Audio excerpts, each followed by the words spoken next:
Cette vidéo est une présentation de Lilitour Travel. Pour toutes vos excursions en français à Las Vegas, c'est Lilitour Travel qu'il vous faut. Bonjour à tous. Écoutez, je me présente pour ceux qui ne me connaissent pas. Je suis Jonathan Goyer, propriétaire et fondateur du groupe Facebook Les Accros de Las Vegas. Je refais une vidéo. En fait, je fais une mise à jour concernant les fameuses taxes, la fameuse taxe de 30% sur les handpaid jackpots dans les casinos à Las Vegas, mais en fait partout aux États-Unis, puisque l'autre datait avant le 1er janvier 2026. Donc, depuis le 1er janvier 2026, la fameuse taxe de 30%, le seuil en fait de taxation est passé de 1 200 $ à 2 000 $. Donc, ce qui fait que je suis obligé de refaire une mise à jour de ce vidéo-là. Donc, à la question, est-ce que c'est vrai que l'on doit payer une taxe de 30% sur les handpaid jackpots aux États-Unis lorsqu'on est Canadien? En fait, la réponse, c'est oui. Et ça ne s'adresse pas seulement qu'aux Canadiens. En fait, c'est tous les citoyens du monde, même les Américains, puisque eux, ça fait partie de leurs impôts, puisque les gains sont imposables aux États-Unis. Et donc, tous les citoyens du monde qui vont jouer au casino aux États-Unis doivent payer une taxe de 30% sur tous les handpaid jackpots de plus de 2 000 $. Ici, je vais me concentrer sur les machines à sous. Je vais parler des tables à la fin du vidéo. Et donc, comment ça fonctionne, en fait, c'est que si vous allez jouer au casino aux États-Unis et que vous pognez un handpaid jackpot de plus de 2 000 $ d'un coup, et donc là, oui, vous allez devoir payer une fameuse taxe de 30%. Et comment ça fonctionne, en fait? Lorsque ça va arriver, on va se concentrer sur un handpaid jackpot de 10 000 $. Lorsque ça va arriver, il y a un commis qui va aller vous voir et il va vous demander une pièce d'identité. Et dans ce cas-ci, ça va prendre le permis de conduire puisque le passeport n'est pas une pièce d'identité officielle puisqu'il n'y a pas votre adresse résidentielle dessus. Et donc, suite à ça, le commis va partir, il va aller évidemment en arrière, en fait, dans son centre de paiement.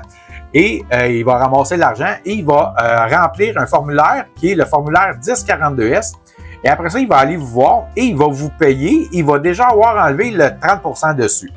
Donc, ce qui fait qu'il va vous remettre 7 000 $ plus le formulaire 1042S que vous voyez à l'écran. Et en fait, ce formulaire-là, c'est important de le garder puisque c'est ça qui va vous permettre de réclamer la fameuse taxe de 30%.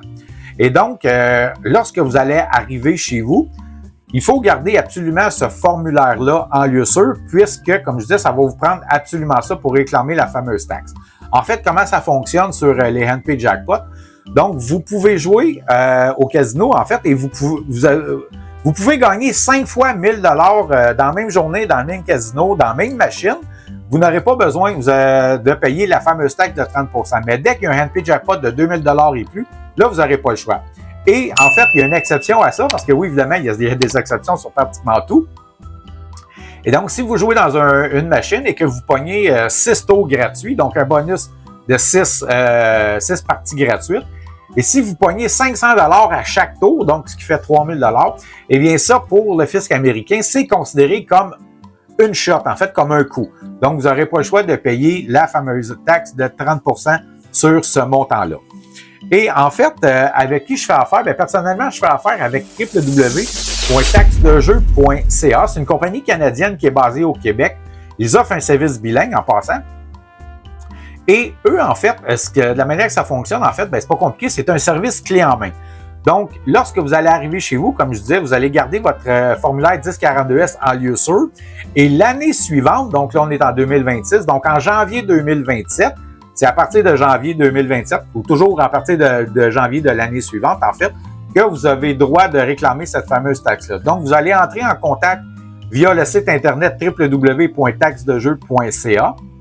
Et il y a un formulaire à remplir lorsque vous allez arriver sur le site internet. Vous remplissez le formulaire et vous envoyez ça à taxedejeu.ca.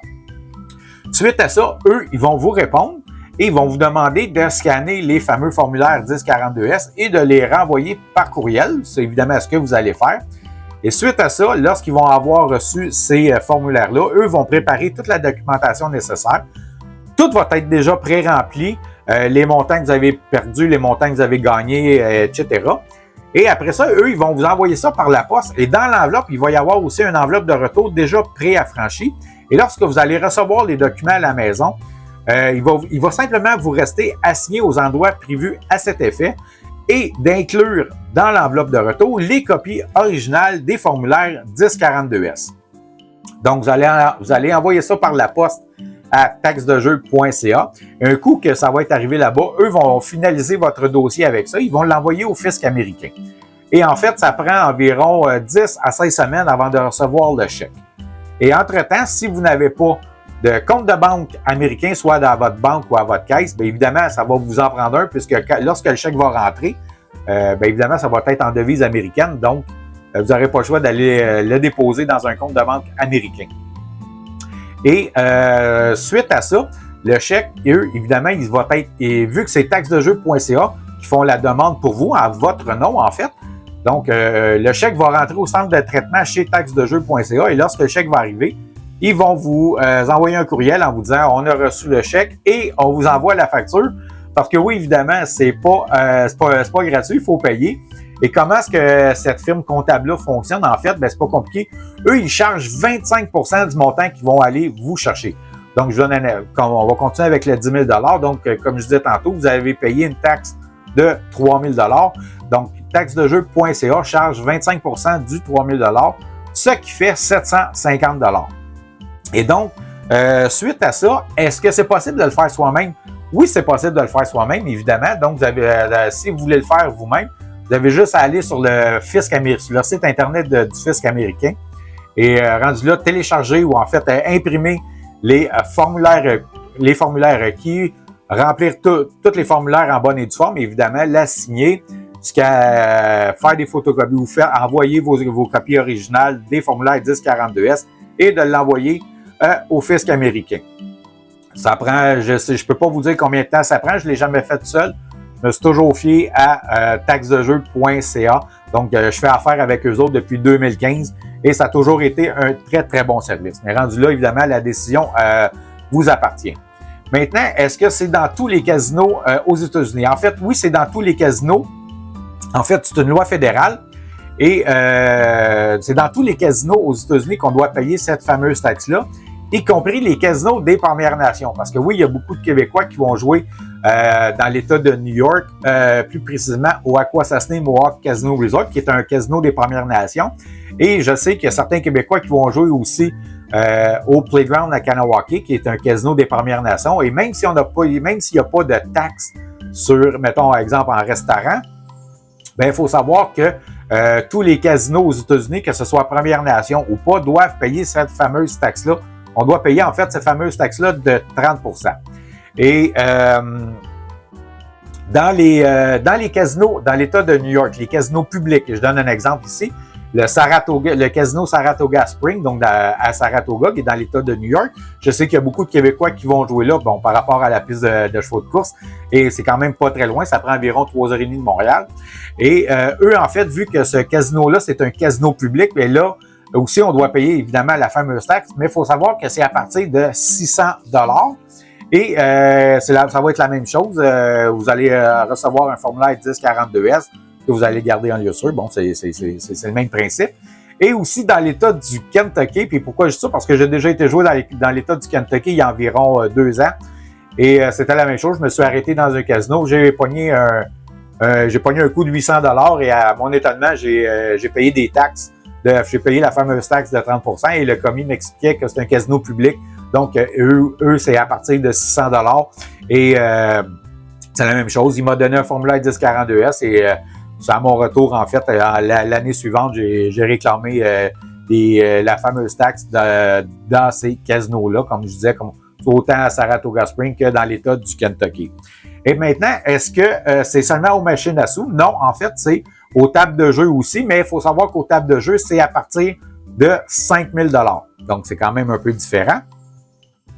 Et est-ce que, comme je disais tantôt, en fait, c'est tous les citoyens du monde qui doivent payer cette fameuse taxe-là. Et est-ce que le service taxedejeu.ca s'adresse seulement aux Canadiens? Non.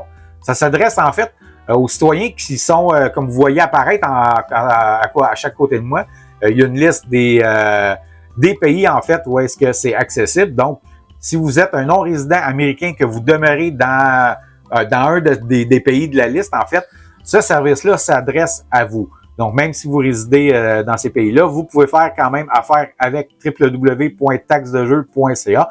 J'ai des connaissances en France qui vont souvent à Las Vegas, qui ont pogné des handpay jackpot et qui ont fait affaire avec www.taxedejeu.ca.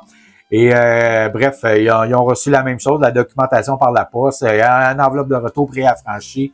Et finalement, le chèque est arrivé en bonne et due forme, etc. Donc voilà, en fait, c'est un peu ça que j'avais à vous dire aujourd'hui concernant la fameuse taxe de 30% que l'on paye en casino sur tous les handpay jackpots de plus de 2000 $ dans les casinos américains. Donc voilà, en fait, ben écoutez, merci beaucoup d'avoir regardé la vidéo. Si jamais vous avez aimé ça, n'oubliez pas de liker et de vous abonner à notre chaîne YouTube des accros de Las Vegas. Et si jamais vous allez à Las Vegas, évidemment, ben je vous souhaite à tous un très gros jackpot.